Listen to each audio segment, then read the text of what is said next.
Assalamualaikum warahmatullahi wabarakatuh. Bismillahirrahmanirrahim. Ada beberapa quotes, beberapa potongan dari novel yang menurut saya menunjukkan betapa hidup kita ini absurd, tidak pasti. Misalnya dari Notes from Underground, catatan dari bawah tanah. Ada kalimat seperti ini.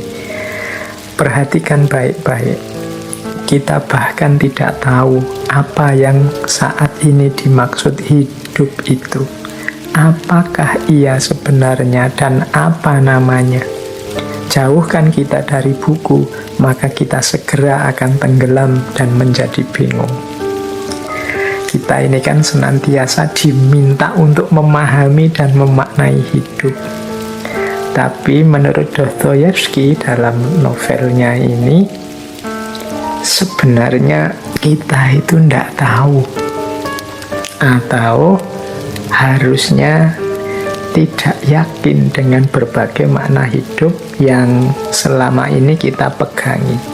Pengetahuan kita dan keyakinan kita selama ini kemungkinan didukung oleh buku-buku, idealisme yang ada dalam konsep-konsep yang ada di buku. Sebagian besar kita kalau ditanya apa makna hidup itu ya jawabannya jawaban buku. Jadi jawaban yang kita peroleh dari ideal-ideal ilmu pengetahuan. Padahal hidup itu tidak sesederhana itu. Makanya dalam quotes ini, jauhkan kita dari buku-buku maka kita akan segera tenggelam dan menjadi bingung. Seandainya semua konsep dari buku-buku itu kita buang, terus kita membaca sendiri hidup ini, mungkin kita ya terus jadi bingung. Kenapa bingung? Karena hidup ini tidak seseragam yang kita bayangkan. Hidup ini tidak semonoton, tidak sepasti apa yang diuraikan oleh buku-buku. Jadi ini kalimat yang pertama menunjukkan ya memang hidup ini absurd, tidak terlalu jelas. Makna apapun yang kita pegangi, ya ada relevannya, ada juga sisi tidak cocoknya dengan hidup ini. Nah, jadi yang pertama itu. Yang kedua, ini ada kalimat yang menunjukkan keabsurdan. Ini lebih jelas lagi. Ini saya ambil dari The Brother Karamazov. Kata Dostoyevsky, dunia berkata, engkau punya keinginan, penuhilah. Engkau memiliki hak yang sama seperti orang kaya dan orang-orang besar. Bahkan jangan terburu-buru memenuhi keinginanmu, tapi perluaslah keinginanmu dan tuntutanmu. Inilah doktrin dunia hari ini, dan mereka percaya inilah kebebasan. Hasilnya adalah yang kaya terisolasi dan bunuh diri, sedang yang miskin cemburu dan akhirnya membunuh. Jadi ya hidup ini memang dasarnya keinginan. Kita selalu kejarlah keinginanmu, kejarlah cita-citamu setinggi mungkin.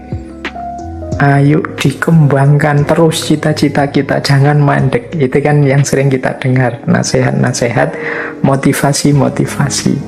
Kata Dostoyevsky, ya ini doktrinnya dunia hari ini. Manusia dipaksa untuk maju, bergerak terus mengejar keinginannya. Bahkan seandainya keinginan hari ini terpenuhi, ya matok lagi keinginan lebih jauh, keinginan lebih jauh. Hasilnya apa? Doktrin semacam ini, yang kaya pada akhirnya terisolasi dan bunuh diri. Mengapa? Ya dia tambah kaya, tambah asing dari realitasnya. Dia kehilangan sisi kemanusiaannya. Mungkin dia jemu, dia jenuh dengan hidupnya. Jadi banyak orang mengejar-ngejar kesuksesan, keberhasilan. Begitu sukses dan berhasil, dia sendiri malah jemu dan jenuh dengan hidupnya.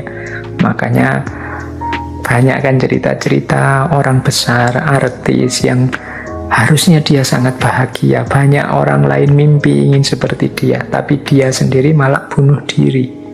Kenapa dia merasa asing dari dirinya sendiri? Dia terisolasi. Sejak muda mungkin dia dicekoi, ayo ngejar cita-cita, mengejar mimpi. Begitu teraih benar mimpi itu, dia justru merasa hampa. Maka kalimatnya Dostoyevsky, yang kaya terisolasi dan bunuh diri. Sementara yang miskin cemburu, dia lihat orang-orang kaya. Wah, aku kok nggak bisa yang mencapai keinginanku. Aku nggak pingin kaya, nggak bisa. Pingin sukses, nggak bisa. Dia cemburu. Lihat yang lain sukses, yang lain kaya. Akhirnya ya membunuh, merusak. Mencari jalan paling singkat untuk menemukan kekayaan. Jadi inilah absurdnya hidup. Kita diminta untuk bercita-cita tinggi, tapi yang sukses meraih cita-cita justru jemu, bosan, bahkan bunuh diri. Yang tidak sukses meraih cita-cita, cemburu, galau, gelisah, bahkan membunuh orang, merusak, dan lain sebagainya. Nah, ini gambaran dari The Brother Karamazov. Ini menggambarkan betapa hidup ini absurd. Ini loh paradoksnya manusia. Di momen ketika dia harus segera lari, dia malah diam. Di momen ketika dia diam, kadang-kadang dia malah kemerungsung lari. Ini absurdnya hidup. Misalnya mau apa gitu, mau kena apa, sudah jelas-jelas mau nyampe ke kita biasanya terus malah diam, memejamkan mata sampai kena beneran. Nah, itulah absurdnya hidup ini. Kita tahu kalau kita jatuh cinta ada kemungkinan patah hati. Tapi kan kita lebih suka melihat senengnya mencintai daripada pahitnya patah hati. Begitu patah hatinya datang, yo mau tidak mau kita terima seperti orang yang agak melongo tadi, termangu ketika datangnya musibah.